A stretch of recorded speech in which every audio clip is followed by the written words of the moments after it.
বন্ধুরা, আলু পোস্ত খেতে আমরা সকলেই ভালোবাসি। এই আলু পোস্ত এক এক বাড়িতে এক এক রকমভাবে রান্না হয়। এপার বাংলার পোস্ত, ওপার বাংলার পোস্ত, এই নিয়ে নানা রকম বিতর্কও আছে। যাই হোক, সেসবে না গিয়ে আমাদের বাড়িতে কিভাবে রান্না হয় সেটাই আমি আজকে আপনাদের সঙ্গে শেয়ার করছি।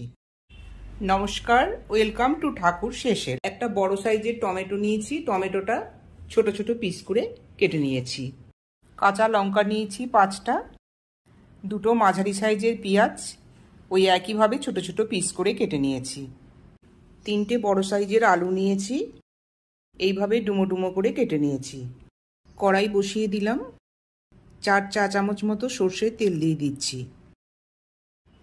তেল গরম হয়ে গেছে, 1/4 চা চামচ কালো জিরে দিয়ে দিলাম। পেঁয়াজ কুচিটা দিয়ে দিচ্ছি তেলের মধ্যে।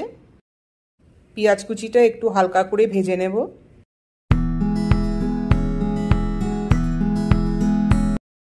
দিয়ে দিলাম কাঁচা লঙ্কাগুলো।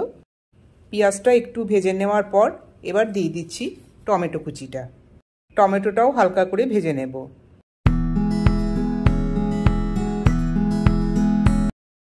টমেটো পেঁয়াজ হালকা করে ভেজে নেওয়ার পর দিয়ে দিচ্ছি আলুগুলো।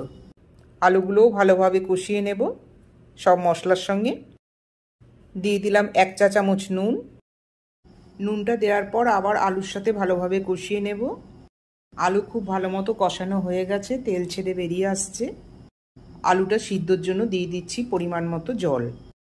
আলুটা যতক্ষণ সিদ্ধ হচ্ছে এর মধ্যে পোস্তটা পেস্ট করে নিচ্ছি। ঢাকা দিয়ে দিচ্ছি, 5 মিনিট পর দেখব কতটা সিদ্ধ হয়েছে।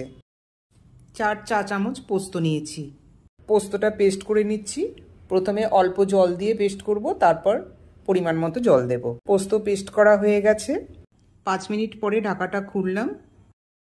আলুগুলো এখনও ঠিকমতো সিদ্ধ হয়নি, আরও 3 মিনিটের জন্য ঢাকা দিয়ে দিচ্ছি। 3 মিনিট পর ঢাকাটা খুলে দেখে নিচ্ছি সিদ্ধ হয়েছে কিনা। এবারে আলুটা সিদ্ধ হয়ে গেছে, আর কিছু এখানে দেওয়ার নেই। এবার দিয়ে দেব পোস্তটা। এখন দিয়ে দিচ্ছি পোস্ত বাটা। পোস্ত বাটা দেওয়ার পর আর ফোটানো যাবে না, গ্যাসটা বন্ধ করে দিলাম। পোস্তর বাটি ধোয়া একটু জলও মিশিয়ে দিলাম এর মধ্যে। উপর থেকে দিয়ে দিলাম 2 চা চামচ সর্ষের তেল। সব কিছু দেওয়ার পর 2 মিনিটের জন্য স্ট্যান্ডিং টাইমে রেখে দেবো ঢাকা দিয়ে। 2 মিনিট হয়ে গেছে স্ট্যান্ডিং টাইম, ঢাকা খুলে নিলাম। বন্ধুরা, এই পোস্তর তরকারির রেসিপি আপনাদের কেমন লাগলো আপনারা কমেন্ট বক্সে কমেন্ট করে অবশ্যই জানাবেন। পাশাপাশি অনুরোধ রইল চ্যানেলটি লাইক, শেয়ার এবং সাবস্ক্রাইব করবার জন্য। আলু পোস্ত প্লেটে পরিবেশন করে দিলাম। তাহলে আজকের মতো এই পর্যন্তই, আবার দেখা হবে অন্য কোনো রেসিপি নিয়ে। নমস্কার।